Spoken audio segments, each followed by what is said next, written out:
Oke, ini agak bikin kaget. Malaysia baru aja ngajak Indonesia buat garap bareng ladang migas di Ambalat. Iya, Ambalat. Wilayah yang selama ini kita kenal sebagai zona panas perbatasan RI Malaysia. Tapi tunggu dulu, sebelum kamu mikir ini soal klaim wilayah atau ketegangan militer lagi, faktanya jauh lebih menarik dari itu. Dan menurut saya, ini justru salah satu berita ekonomi paling penting minggu ini yang jarang dibahas dengan benar. Yuk, kita bedah bareng-bareng. Jadi gini ceritanya. Kepala SKK Migas, Joko Siswanto, baru aja buka suara lewat keterangan tertulis Senin 13 Juli 2026. Dia bilang Malaysia, lebih tepatnya negara bagian Sabah, menawarkan kerjasama pengelolaan wilayah kerja migas yang lokasinya ada di perbatasan dua negara. Dan dua nama yang disebut itu bukan sembarang blok. Ada blok Ambalat dan ada juga blok Ligitan Sipadan. Buat yang belum tahu konteksnya, dua area ini punya sejarah panjang soal siapa yang berhak atas wilayahnya. Ligitan dan Sipadan sendiri dulu sempat jadi sengketa besar antara Indonesia dan Malaysia, sampai akhirnya diputuskan lewat Mahkamah Internasional. Ambalat juga nggak kalah sensitif karena posisinya ada di jalur laut yang kaya sumber daya alam. Nah, di titik inilah yang bikin menarik. Alih-alih rebutan klaim, yang muncul sekarang justru tawaran kolaborasi bisnis. Menurut Joko, tawaran ini datang langsung lewat perwakilan Menteri Sabah, disampaikan saat pertemuan bilateral. Jadi ini bukan wacana yang nongol tiba-tiba di media sosial atau spekulasi analis. Ini disampaikan resmi, orang ke orang, di forum resmi antar pejabat. Kalau saya boleh kasih pendapat pribadi ya, ini sebenarnya pola yang cukup umum terjadi di industri migas global. Banyak negara yang punya sengketa wilayah, ujung-ujungnya malah kerja sama eksplorasi bareng. Karena secara ekonomi itu jauh lebih masuk akal ketimbang terus-terusan berebut klaim yang nggak jelas kapan selesainya. Contohnya kayak beberapa negara di Teluk Persia yang punya ladang minyak lintas batas. Mereka bikin skema Joint Development Area biar sama-sama untung tanpa harus nyelesain sengketa wilayah dulu.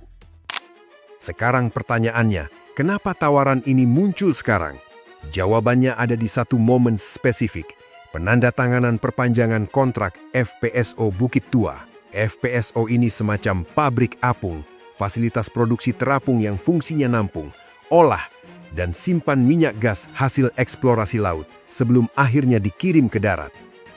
Bayangin kayak kapal raksasa yang sekaligus jadi kilang mini di tengah laut. Kontraknya baru aja diperpanjang tanggal 10 Juli 2026, kerjasama dengan KKKS Petronas. Dan ini bukan acara kecil. Yang hadir level tinggi banget. Ada Menteri Keuangan Negara Sabah yang merangkap timbalan Menteri 2, sekaligus Ketua Dewan Pengarah SMJ Energy, namanya Datuk Seri Panglima H, masih di Hajun. Terus ada Presiden Direktur Petronas, ada Kepala SKK Migas sendiri, plus jajarannya. Nah, di sela-sela acara seremonial inilah, bukan di ruang rapat formal terpisah, tawaran kerja sama Ambalat dan Ligitan Sipadan itu dilontarkan. Ini penting saya garis bawahi, FPSO Bukit Tua itu asetnya dimiliki bersama oleh Malaysia dan perusahaan Indonesia. Jadi hubungan kerja sama energi antara dua negara ini sebenarnya udah jalan lama. Cuma nggak seheboh isu klaim wilayah yang sering muncul di berita. Kenapa perpanjangan kontrak ini krusial? Karena tujuannya simple tapi vital. Biar produksi minyak dan gas nggak berhenti, alias nggak ada jeda produksi. Soalnya di baliknya, ada beberapa proyek besar yang lagi tahap konstruksi dan bergantung sama infrastruktur ini. Sebut aja Lapangan Hidayah, Barokah, sama Bukit Panjang. Kalau dianalogikan, FPSO Bukit Tua ini kayak jalan tol utama yang menghubungkan beberapa proyek pembangunan perumahan baru. Kalau jalan tolnya diputus atau bermasalah, proyek-proyek di belakangnya ikut mandek. Makanya perpanjangan kontrak ini jadi semacam jaminan keberlangsungan buat proyek-proyek yang lagi digarap. Oke, terus kenapa kita, penonton biasa yang bukan orang migas, harus peduli sama berita ini? 3 alasan menurut saya.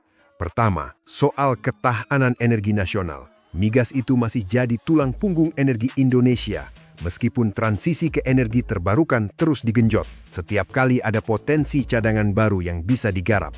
Apalagi di wilayah yang selama ini mangkrak karena sensitivitas politik, itu peluang besar buat nambah pasokan energi domestik.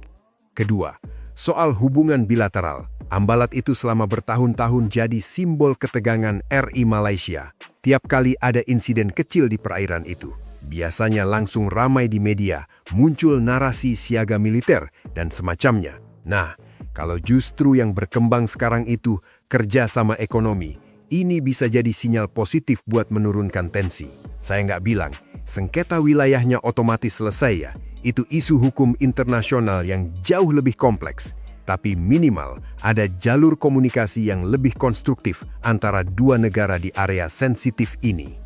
Ketiga, soal investasi dan lapangan kerja. Setiap proyek migas baru itu biasanya narik investasi gede, buka lapangan kerja buat tenaga lokal, dan mendorong ekonomi daerah sekitar, apalagi kalau ini di wilayah Kalimantan Timur dan sekitarnya yang emang jadi salah satu pusat kegiatan migas offshore Indonesia. Tapi, dan ini bagian yang menurut saya perlu kita catat juga secara berimbang, tawaran ini masih di tahap sangat awal, baru sebatas diajak, belum ada kesepakatan detail, belum ada skema pembagian hasil, belum ada kejelasan soal batas wilayah kerja yang bakal disepakati. Jadi jangan buru-buru mikir ini udah deal atau proyeknya udah jalan. Ini masih pintu yang baru diketuk, belum tentu dibuka lebar. Dan kalau kita bicara soal Ambalat khususnya, ada pihak yang mungkin skeptis.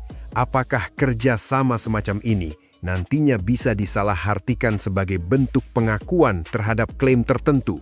Ini pertanyaan yang wajar muncul dan biasanya jadi concern dari sisi kedaulatan.